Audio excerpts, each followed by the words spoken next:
TellyCast.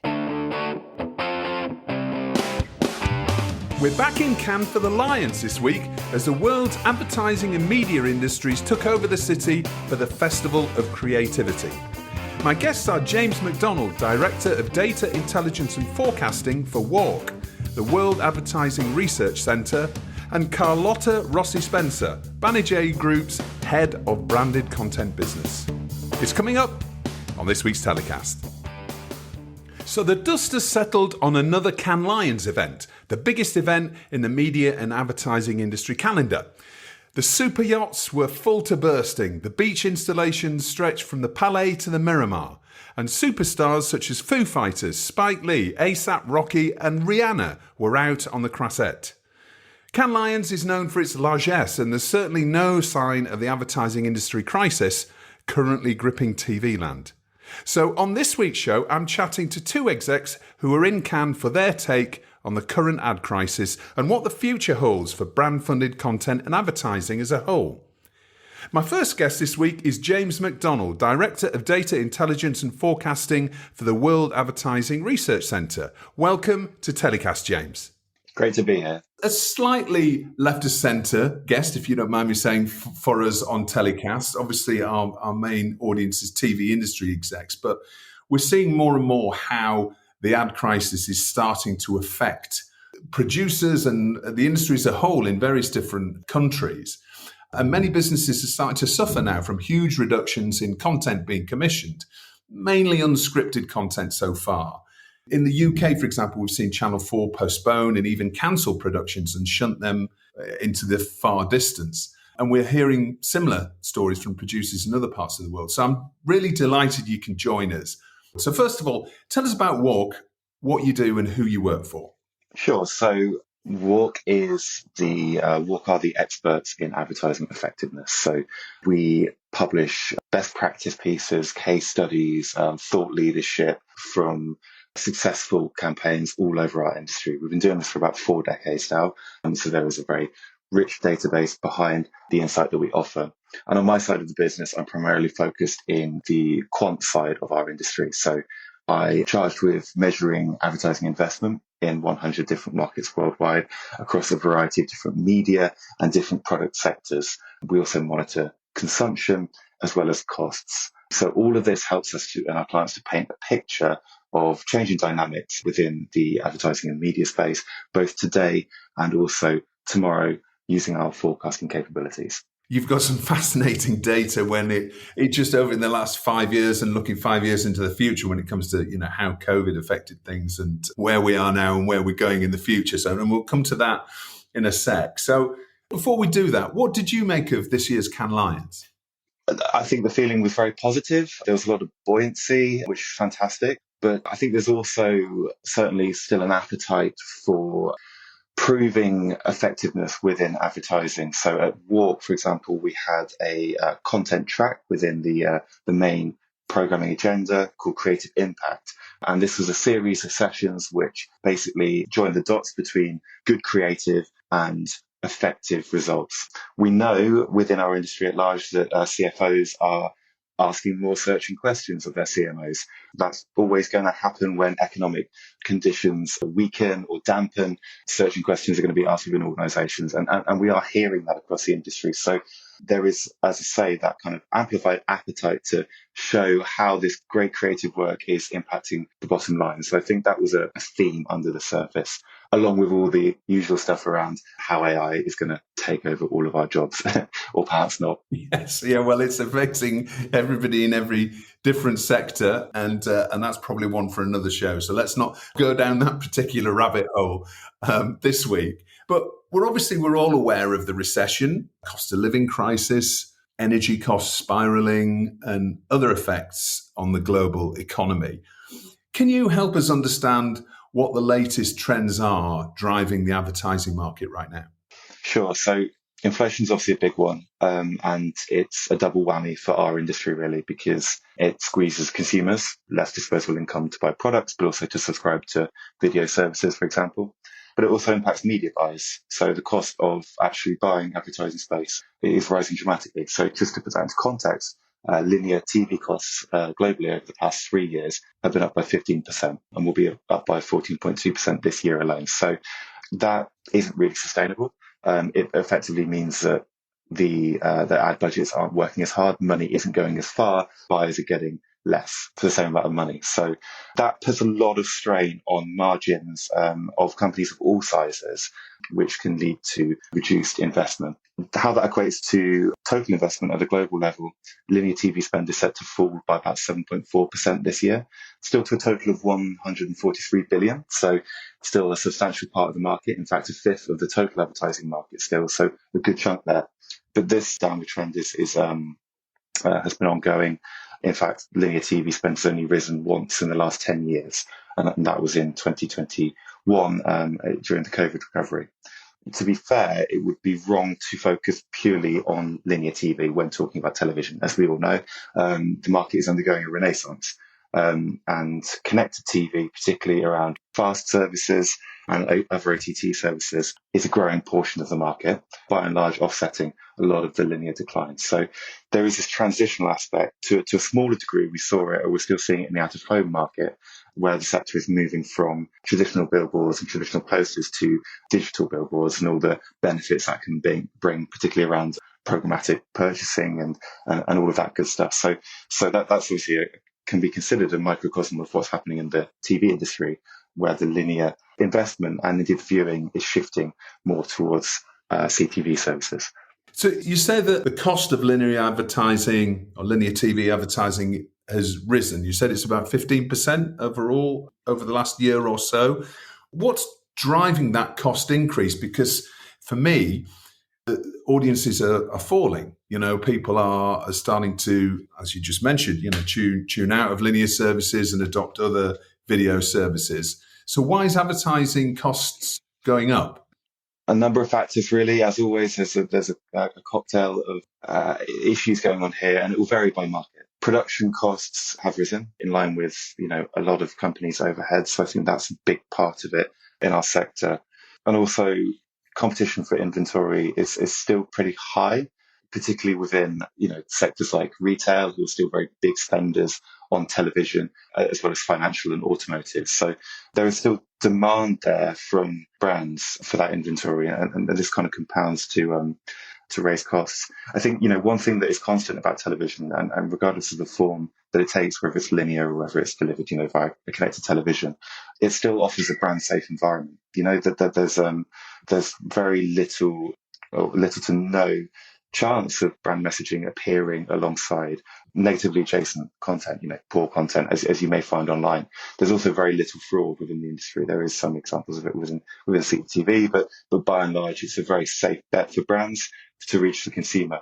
And that's been a constant throughout TV. So I think, that's why the medium still resonates for the majority of advertisers, and that's why they're still willing to compete for inventory. But yes, that is driving up costs along with the production costs. And overall, TV is still the media of choice, if you like, for FMCG brands, for example, and some of the biggest advertising sectors. Why is TV still the favourite ad media of choice? It works. It's impactful, especially when the campaign is done right. We know that emotion is a very effective device to use within advertising, and TV delivers emotion very, very well. If you just need to think about Christmas ads and the cut through during that period, to get good examples of that. Also, among people that watch TV, viewing is down mildly but relatively stable. So an example of that is among all adults who watch television, they're typically consuming about 2 hours of TV a day.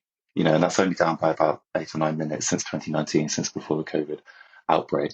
So the viewers that are watching television are still engaged with television. So I think that's an important part of it. But it's true that reach is dwindling on linear TV and shifting over to CTV. I think the really interesting future for television is its ability to connect viewers to the point of purchase. So typically TV is currently used quite effectively in some cases with mobile. A lot of people use their mobile phones or in some cases their laptops and tablets while watching television. So having a link up between the ad that's being shown and then the ads that are being delivered on the mobile is a common tactic, and it can be used to great effect. I think when we start seeing CTV becoming the predominant strand of premium video, if you like, ahead of linear TV. That's when things will get really interesting, because obviously you can start to deliver ads programmatically and really refine the targeting of that ad via the TV set. And then I think a later iteration, we're not quite there yet, perhaps in the next 4 to 5 years, that hyper targeting of TV advertising could then translate into in-ad purchasing. So you could see how that could benefit FMCG, for example, showing the product on the connected television and then giving the viewer the option to buy that product in ads. So I think the link between TV being a kind of active on the path to purchase, or more active on the path to purchase, is an evolution that we're going to see over the coming years. And I think that's going to be to great benefit of a number of players in that space.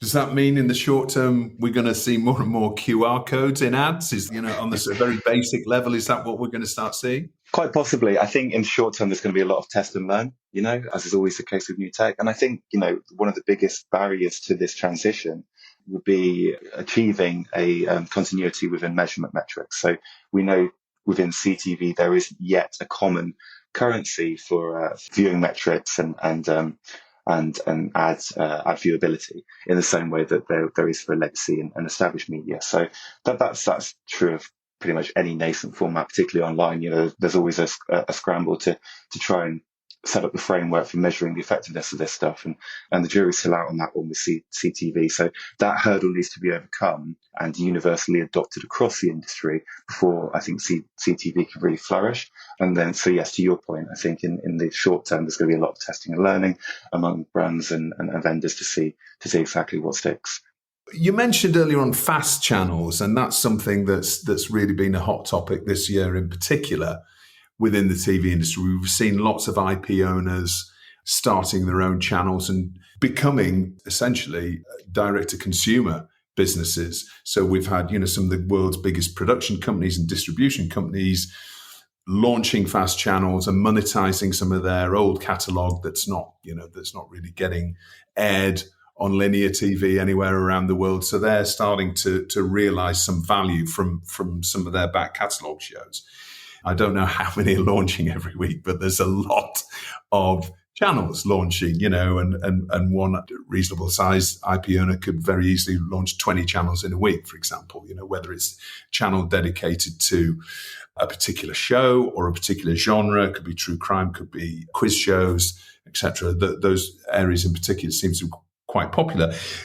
Where do you think that particular subsector is going? Do you think that is it just a bit of a flash in the pan and the shiny new thing and the way for these IP holders to realize value in some of their older content? Or do you think fast channels and essentially free-to-air digital channels are going to grow and be a major part of the TV landscape going forward?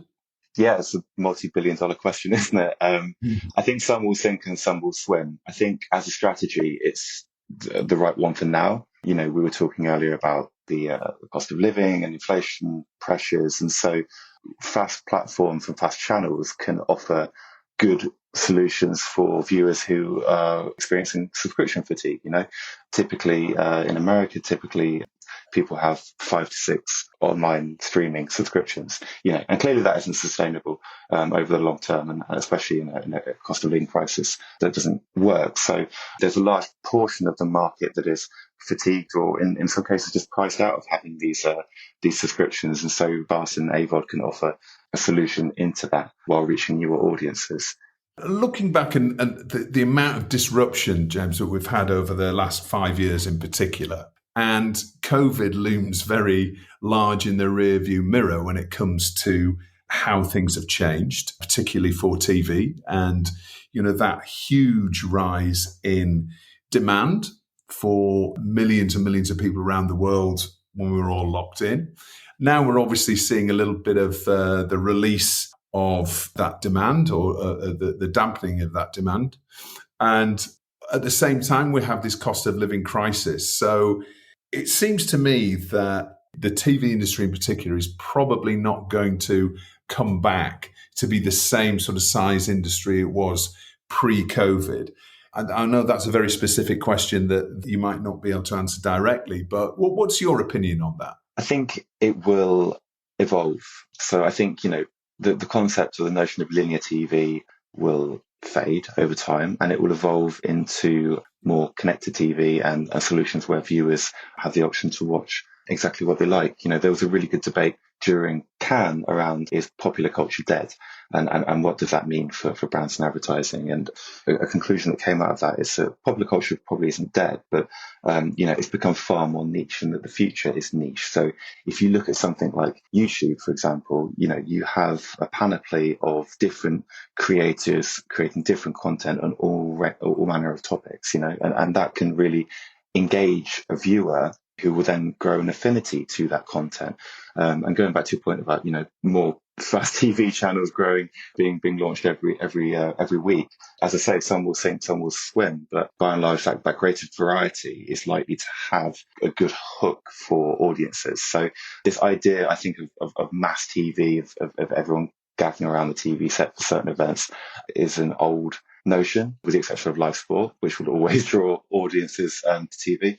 And I think the future will become more niche and more tailored for television as a channel. And obviously within that, as I mentioned earlier, more programmatic delivery of advertising based on those niche interests of that audience, which will improve targeting and theoretically improve advertising effectiveness. So, I don't think by any means it's the outlook is bleak for television as an industry. Far from it. I think the sector is undergoing renaissance. I think it is adapting and evolving, and will continue to do so in the coming years. I mean, one thing we saw with COVID, as you mentioned, was that heightened viewing. And yes, part of that was because people were stuck at home.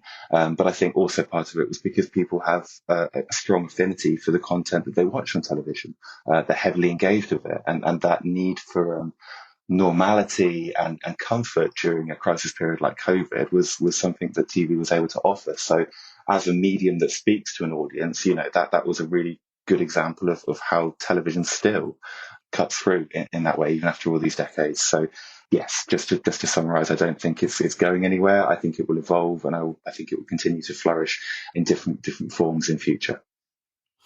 And thinking about the future, James, so let's talk about where we're going to be in the next year or two, because, right now, the present is quite bleak for a lot of people. A lot of producers who are have built their businesses on supplying, premium quality content to not only streamers, but also linear broadcasters as well. They're starting to struggle a little bit as this ad crisis that the TV industry is facing really bites. Where are we going to go from here then, do you think? How do these broadcasters recover, and how might they recover, and how might we see the industry returning to a new kind of normal in the coming months and years? Sure. And look, based on my last answer, I don't want to seem tone deaf. I fully appreciate that within the TV sector, and indeed with the industry at large, there is a lot of hardship at the moment. And that tallies very closely with economic slowdowns, particularly in the UK. So there are very, very real pressures that the sector is facing. While I feel like the long-term outlook is positive, I understand that may not come as much comfort today. To your point about the next year, I still think that content is king. I know that's quite an old adage, and it may be questionable nowadays, but I still think that that's what sings through for audiences. I appreciate this is a rather niche example, but if you look at what BBC News are doing around doubling down on fact checking and validation, and being able to build that trust in content, in quality content, that is winning audiences from online pure players, for example. And I think doubling down, these broadcasters in particular, as you mentioned, doubling down on the quality of the content that they're able to offer, especially in a world where, anyone with a camera can just upload a piece of video content to YouTube or whatever, doubling down on premium content, which is created with world-leading teams and production staff, I think is the way that these broadcasters win. And certainly that's what advertisers are looking for. They're looking for high quality content that their brand can be seen next to. And I think that TV still offers that and will continue to offer that. Well, that's a good sort of pointer to the future then. And in a bit more detail in terms of forecasts then, how do you see TV advertising panning out between now and the rest of the year, as we're just about halfway through 2023? And what's 2024 going to look like in terms of advertising on TV? Revenue will be down this year in total. So, as I mentioned earlier, globally, linear spend down by about 7.4% to a total of 143 billion. And the market has only grown once over the last decade, as I mentioned earlier. Some of that is being offset by OTT and CTV channels. So, including YouTube, the market will be up by 7% to about 83 billion. And that would be a third of the total premium video market. So there is money being spent, but predominantly it's going to CTV channels. And the market as a whole will be down mildly this year. Dynamics are different all over the world, but generally speaking, in major markets like the US, the UK, and indeed China, these are the trends that we're seeing. 2024, we think, will be a recovery year, and that will be driven by a number of short-term events, to be fair. So things like political advertising in the US will have a big impact next year around the elections. Also, things like the Olympics and the Euros next year will have a big impact on brand investment on television advertising. So I think these are reasons to be cheerful. But the picture is choppy, I'd say, over the next 2 years, which, to be fair, it is for the industry at large. It's really only currently retail media, particularly the search component of retail media in the online space, that is rocketing at the moment. I think there is a bit of fatigue across the industry at large. So I wouldn't regard this necessarily as an underperformance within television. I'd see it more as a kind of a reflection of wider investment patterns. Thank you so much. I've really enjoyed speaking with you. Some fascinating insights there, and reminder: premium content is king is what will win out in the end. So thanks very much again for your time, and I'll see you next year at Cannes Lions. See you there. Thank you. My next guest on this week's Cannes Lion wrap-up show is Banijay's head of branded content business, Carlotta Rossi Spencer. Hello, Carlotta. Welcome back to TellyCast. Thank you very much, Justin. Good to be here. It's 2 years since we last spoke, Carlotta, and there's been a lot of changes for you at Banijay. You've got a new role. Tell us about that. Yes, I do have a new role. Thank you. Yes, but I loved speaking with you last time. So I was previously head of format acquisitions for the group, and I'm now heading a new division. Basically, we started from scratch last year in September, and it does focus on branded entertainment, meaning any kind of entertainment, any kind of content that can be suitable for brand investment. So we have already been doing a few projects within the group, but now we have this group coordination, so central coordination, which means it's, of course, me from a business development point of view. And then we have our lawyers, and then, all the support that we can have also from the finance team to get this going and running even more than it is. So we have quite a few territories working on this, most of them with dedicated teams that are within our production companies.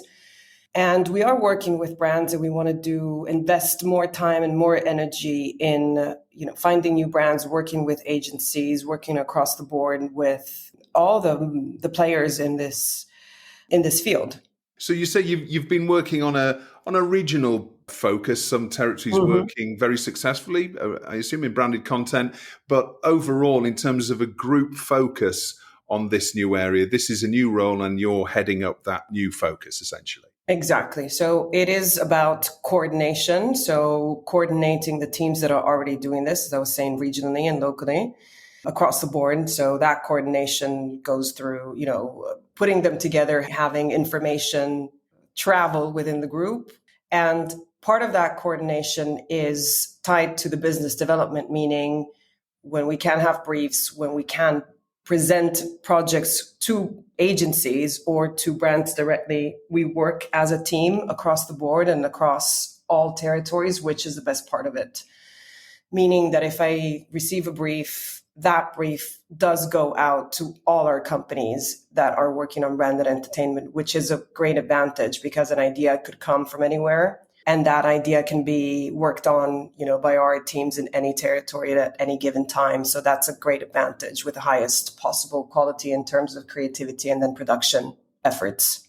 And obviously you have some businesses that are really experienced in doing branded work, and also we're a global world now. So some of these briefs may be local to begin with, but they could very much be a global brief as well. Absolutely. So we do work on both ends, as you know very well, and this is our great advantage. So we have received briefs that are international, meaning, it is for a brand or for a platform or for a studio that actually wants to invest in an idea that then will go internationally. Others, for example, have started with local brands, meaning the local office of an international brand. Like, for example, the Lint example in Italy, which we did with Sky last year. And that's, of course, Lint is an international brand, but it was the Italian marketing office that decided to go with a show that was very, very successful. It's called Maître Chocolatier, and it's basically a face-off between chocolate makers. It's a talent show for chocolate makers, and it did really well for the brand. It did very well for the channel, with a tendency to get quite high audiences, considering it is an entertainment show that is branded. But at the end of the day, we are making entertainment. Audiences are attracted to good entertainment shows. We met at Lions. What did you make of it? Was it your first trip there? Yes, it was. The first thing, and this is very practical, is that everything happens outside the Palais at the Lions, whereas at MIPCOM, it's everything inside. So when you're there, you get the sense that everybody is outside, and the amount of business that is being done is quite phenomenal, I have to say. So the meetings are all around, not necessarily closing deals like we do sometimes at MIPCOM or MIPTV, but it is around cementing those relationships that have been growing, between agencies, between people who are making the marketing decisions. So it was quite interesting for me to see all of this happening and to see the amount of energy, I would say. It was quite fascinating. The energy that was on the Croisette is extremely fascinating. There were a lot of interesting panels to watch and to listen to. And we have a collaboration. Let's say we have a collaboration on the business side and on the communication side a little bit with Havas. So we were happy to be there with them, but we're working with everyone. So it was a great experience, I have to say. It is very different, isn't it, to get your head around the bunker, for example, in the Palais, which we're used to being, one of the central kind of marketplaces, is completely empty other than an art exhibition. And obviously a major part of the Lions is the competitions and the awards that are given out for various different campaigns from all around the world. And that's really fascinating, just walking around that almost as an art exhibition and see all of these entries and who are the winners. But the fact that the panels are actually on these huge constructed stands all the way down the Croisette is very, very different. And you realise, you think some installations at MIPCOM are expensive, but the money on show is quite something. It always takes me aback, I think. Yeah, and I think it gives you a sense of the magnitude of this kind of market.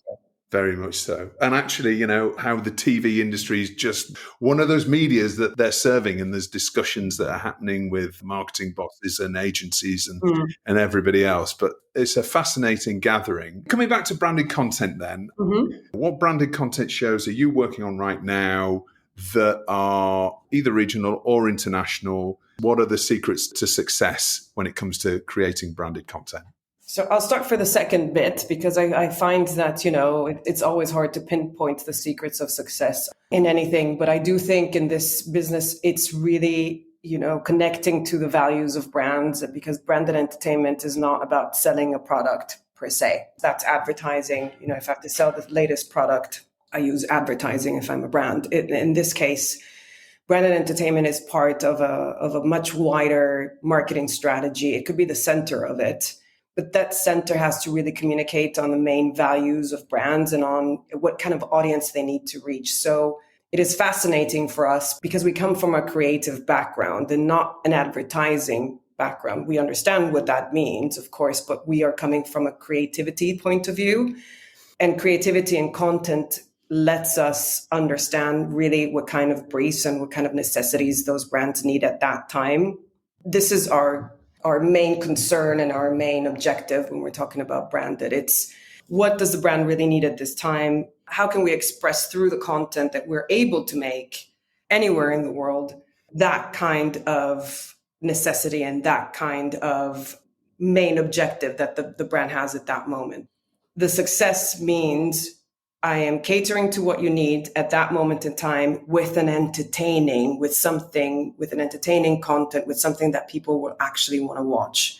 Great example of this is Homecoming, which was done by Electric Robin in the UK, and it's an Amazon show. It's on Prime Video, and that was for Guinness. Now it is a story about two great singers who are traveling through their home country, and it did so well because it is a travel show in the end, and you want to watch them because they're famous and they're great and they're very funny, but you also are going through a trip, and that trip is great and it takes you to new places, and the fact that it is tied to a brand doesn't affect at all the content. So that's a key to success. I'm trying to imagine how Guinness fits into that sort of travel show. I mean, obviously, I can imagine, creatively how it does, but how specific are a brand like Guinness when it comes to on-screen mentions and on-screen time and the product? Because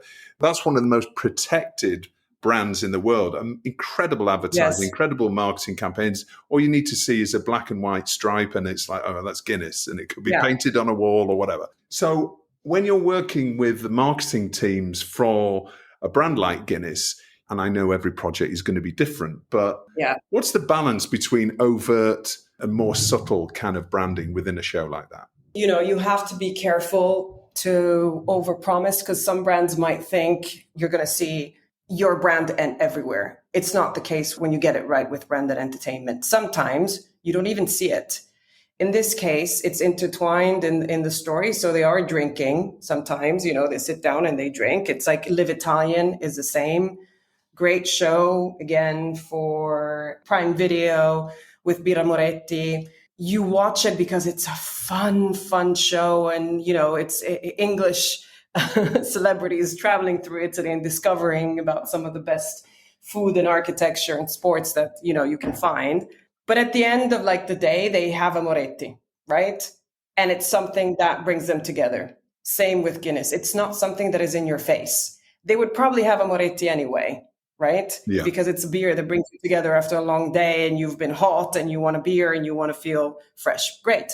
When you find that kind of relationship with the brand, when they, get the fact that you are working for them, because everything that you have watched is in line with the values of Guinness and Homecoming. Everything that you have watched is in line with the values that Moretti wants to express, which is, family, getting together, being a community, being with your friends. So in your head, you're associating that brand with that good feeling that you're getting. Yeah, it's a natural fit, isn't it? It's a natural, and in fact, it plays on emotions. And that's something that James from WARC was talking about earlier on in the show about emotional branding. And that's something that TV can do probably better than any other advertising medium. It can bring in emotion to a show. And if a brand is sat in the middle of that, then that's the value, right?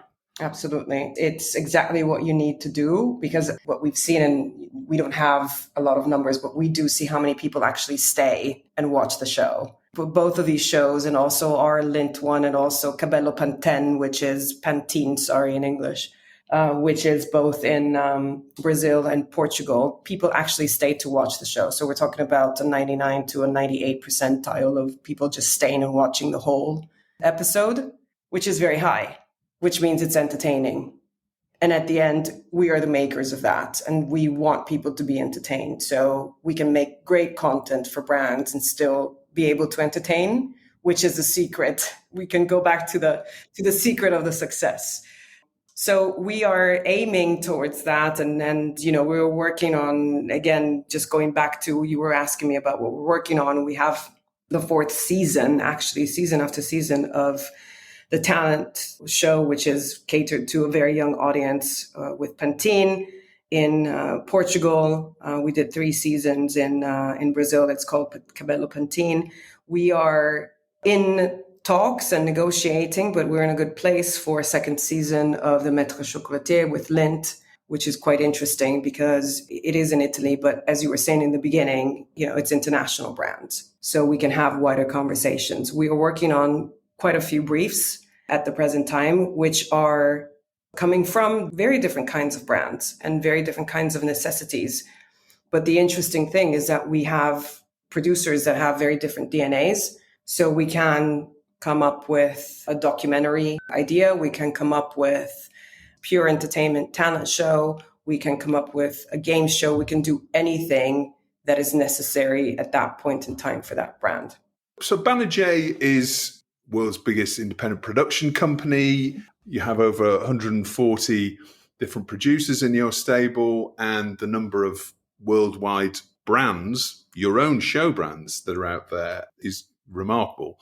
When you're rebooting a show like Changing Rooms, for example, and bringing a brand like Dulux on board, how do you remain true to the brand Bible for Changing Rooms, but also incorporate Dulux, which has its own needs? Is it a case of the Bible can be flexible in order to incorporate a brand? Because what you're talking about is two different brands that are very heavily protected coming together there and creating something new. So how does that work? In this case, you start from the format, and the format is what we are selling, right? So you're selling an entertainment format, and that format, as you rightly say, is protected. There's a structure to it that needs to be protected, not because it needs to be protected because we say so, but because you have to recognize it as the format that you once knew and you can go back to. So we're not going to strip away the nature of that entertainment show. As we were saying earlier, in that particular case, Dulux was probably a very good and natural fit, and it didn't change the nature of the show. It didn't change the structure of it. It just inserted itself into what the actual show is. So you're feeling that you're not getting anything that is out of place ever when you watch it. It's actually, you are going through a renovation. You can use whatever you want, but by the way, we have these great solutions for you, and there they are. But I'm still watching a show that I love. I think you can be flexible to a certain extent. You cannot insert something into a show that has been successful or is part of our catalog and change its nature, because then you have to come up with a different idea. That's right. So they're buying into the format already, which is a known and loved format. And it's a case of, okay, we can incorporate you like this. That's the conversation, as opposed to, if that's not possible, you create something brand new. Exactly. Yeah. So thinking about branded content as a whole, we're talking about Cannes Line, and we're talking about advertising downturn and recession and consumer spending being down and inflation going up and energy costs going up, all of those things. How do you think that's going to affect the next few months and years of branded content? It's a new business group that you've set up within Banijay. That's a challenge, because I would imagine there's going to be more pressure on budgets from brands. So how are you going to overcome that? Of course, there is more pressure. There's more pressure on budgets everywhere. This is undeniable. The answer to that is, which is always very interesting, branded entertainment actually solves a problem. If your budgets are lower and you still want to get to that audience and you still need to communicate, because of course, if you stop communicating, especially today, you disappear. This is why also big, gigantic brands are not stopping. You still have a lot of advertising on the brands that we all know very well and we probably grew up with. The reason being for the strength of branded entertainment is A, it is not as costly as you would think. And actually, the return on that is immense, because you are probably thinking about, let's say you do a long form documentary. That long form documentary will be on the platforms for a very long time. It will attract the attention of people through time. I'm not going against at all, because we all work together. And for us, the positioning is we are supporters and we're allies to advertisers and agencies and everyone. Of course, you still have the 30 seconds, the 60 seconds. Those are great. The interesting bit about branded is that you have time to tell your story. And that telling your story doesn't necessarily imply spending millions. It implies spending the right amount for that production of that level on a certain platform. But it will stay and people will watch it and people will talk about it. So the difference is you can spend, more money in trying to attract people by, your usual methods, but you could also add the possibility of telling a story that is wider, that reaches to more people, that is actually staying, right there on the platform when you want to watch it. Great example of this is Mind Games with ASICS on our end, which is a documentary. It's on, great sports champions. It's a high-end documentary that people are watching continuously, and that Prime Video has put in 55 territories to date, because it's been so successful and it's out there, and it's something, it's not about here's our latest shoes, but it's about what makes a great athlete different. And by the way, we're there. It is quite interesting to adopt branded entertainment when you're in a place where you have a story to tell. And most of these brands do. So it actually can be about reinforcing brand rather than selling a particular product. And exactly. When that's the case, you mentioned 55 territories, actually that can be activated by a brand in 55 different territories. So the value, I suppose internally within a brand or a media agency, you're looking at budgets, pulling budgets from one area to another, because this is a bigger concept that can be the center of a campaign rather than it just being purely short form ads or... Exactly. It could be the center of a digital campaign. It could be the center of more things. You can use it as your center content and then use it in different ways. We've seen a lot of brands starting to divert money into digital first projects that live on socials first and foremost. So, for example, lots of content creators are now got professional studios, and they're monetizing their audiences by creating content for their audiences, but that's brand funded as well. Is that something that we might see Banijay Group moving into in the future? I think like with all changes, you have to embrace them. We are looking at also how to use our brands more in the digital space. In terms of working for brands in the digital arena, we do some already. We've been doing, especially out of Brazil and Latin America in general, we've been working a lot with certain brands like Samsung, but only on digital platforms. And that is very interesting, because if that brand needs to have a certain content that reaches a demographic, that demographic might just be on digital. So we have done shows that are, not necessarily your 25 minutes, your 45, 60, it's like shorter versions, 6 to 8 minutes, but they're very focused on the kind of audience we need to reach. So yes, we're already starting that, and I'm sure it will be growing. Good luck with that, Carlotta. It was great to see you out in Cannes. Remarkable event, as it always is. What's the next project that you're looking at working on that you can talk about, of course? I can't really talk about the brands, but we're working on a couple of briefs that are quite large and could encompass more territories. That's my goal. Okay, got it. Carlotta, thank you so much for joining us. Really great to speak with you. Good luck with the new division, and we'll keep our eyes peeled for what's coming out from Banijay Group in the branded content space soon. Thanks a lot for joining us. Fantastic. Thank you. Thank you so much. Well, that's it from Cannes. Thanks for listening to the show. We'll be back in town in October for this year's MIPCOM. TellyCast is edited by Ian Chambers and was recorded in Cannes. Next week's show comes from Toledo in Spain, where we'll be covering the connector fiction and entertainment market, where around 1,000 TV industry execs will gather for the 7th edition of the event, which features panel discussions, meetings, award ceremonies and more, connecting industry and talent, fiction and entertainment, Europe and the Americas. Until then, stay safe.